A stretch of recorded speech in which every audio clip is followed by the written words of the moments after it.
All right. Good morning, everyone, and thank you so much for joining us today.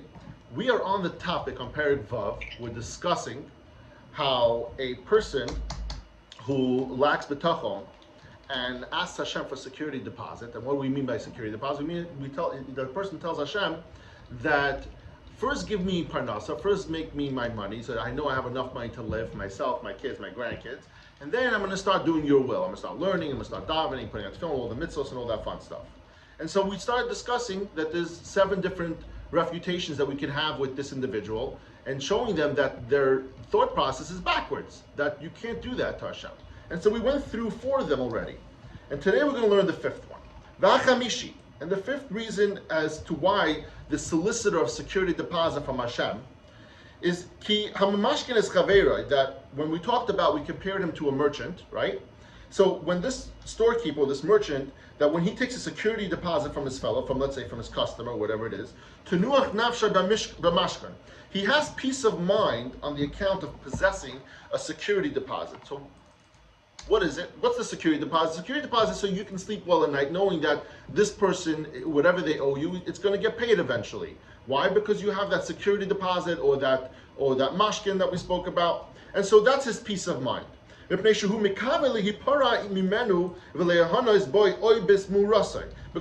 the friend does not pay, he hopes to collect from it, from benefit from the security deposit or from the mashkin.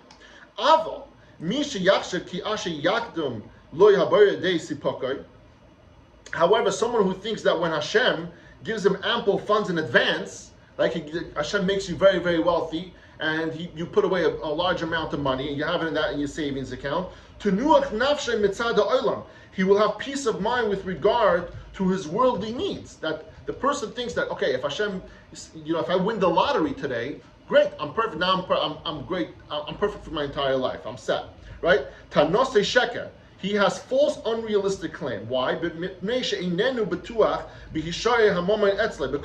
he cannot be certain that the money will remain with him. It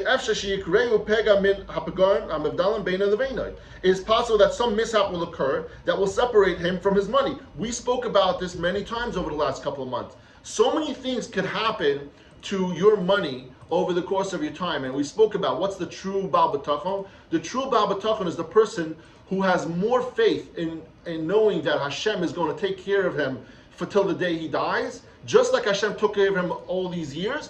More, this faith that he has weighs more on him than the comfort that he has in the savings or the 401k or whatever the investments that he has, that's going to carry him over. He understands that whatever he has can be taken away from him at any time. And we spoke about some stuff over there. He could lose it in a bad business deal. Market could go crashing. There's so many different things that could happen that he would have to dip into those funds or lose that money. And so the real Baal B'tachon understands that his savings account has nothing to do with his peace of mind for the future. His peace of mind for the future comes from the fact that until now he had B'tachon, that Hashem took care of him, and Hashem showed him and took care of him, and then Hashem will continue taking care of him till the day he dies.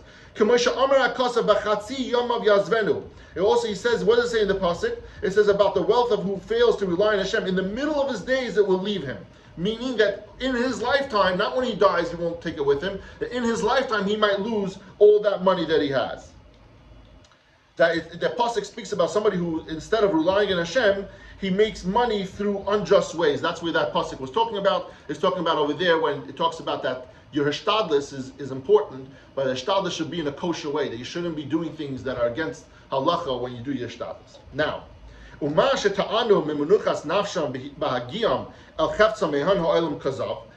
even assuming that these people do retain access to their funds. So let's say this person who thinks that he finds comfort in his money, or he thinks he's going to find comfort in his money, I should say, that claim that they will have peace of mind once they attain their goal of worldly wealth is unfounded. Why? This person thinks that, okay, he promises Hashem that if Hashem gives him a lot of money, now he'll be able to do God's will. You're right, because he'll have that money in his bank account, and that's going to bring his comfort. So he's saying over here that no, that person's thought process is convoluted even at another level, because v'sichlus mehem b'vakashasam, and the pursuit for tranquility this way is foolish. Why? Because it is quite possible that his very wealth will be the actual strong cause of his mental agitation and emotional pain to them. We know that we talked about mar b'nachas and mar b'daga. Someone who has the more money, the more assets somebody has, the more worries he has every single day. Why? He has more things to take care of. And so he's saying that this person says, oh, if God gives me all this money, then I'm going to have peace of mind, so I'll be able to live out the rest of my life at ease. Now I'll be able to do God's will. I'll be able to, do all the mitzvahs and everything. But he's saying over here, no, because mar b'nachas and mar b'daga, the more you have, the more concerns you have, is that this person with this thought process is never going to get away from the fact that now, okay, now I have 1 million, now I have 10 million, but now I have more to worry about. I have to take care of this. Oh, there was an accident that happened in one of my buildings. I have to deal with insurance. There's so many things that are going to happen every single day. He has a big company. He has to deal with that. He has employees. He has payroll. All these things that come with having more and more financial stability is going to hold on. Now, he brings over here a little piece about financial security versus fiscal responsibility. What's the difference of financial security versus fiscal responsibility? Clearly, we spoke about over here that you have to have bitachon, right? Now, the fact that we have bitachon doesn't mean that we shouldn't be doing hashtadlis, and doesn't mean that we shouldn't have financial responsibility. So he says over here that the Rav Av is trying to bring out in this paragraph, in this chapter, he's trying to bring out that it's not that you have to disregard financial stability and financial responsibility. You should be putting away money, as it says, if you know you have a big life event coming up, you're going to buy a house, you should put away money in advance to save up for that house. If you know you have to make a wedding or some other big ticket event happens, you should do that. You shouldn't rely on something like that to happen. What he's trying to explain over here, though, in Perek Vav, is that your focus shouldn't be on, let me first make the money so I can get comfortable. He says your focus should be on bitachon. You should trust in Hashem, and of course you should go accordingly and do your hishtadlis, and you should do financial. You shouldn't spend every dollar you make every single day relying on Hashem that tomorrow you'll have more money in the account. You have to be responsible. We brought an example, a farmer. Right? A farmer doesn't make money every day. A day worker makes money every single day, but a farmer makes money once the crops comes into season, they harvest it, they sell it. Now he's got to put away that money for the rest of the year because he knows in his line of work he's not getting $1 every single day, only when it comes harvest season. So he talks about that. And then, just to finish off over here, it talks about over here, Moshe Feinstein someone came to him a question about buying a life insurance policy. Is buying a life insurance policy against bitachon? So he says, no, on the contrary. Life insurance policy is just like hishtadlis. You need to do your hishtadlis. You need to make sure you have peace of mind. But at the end of the day, what's going to happen is what Hashem decrees anyway. But buying a life insurance policy is peace of mind, is hishtadlis, is part of bitachon.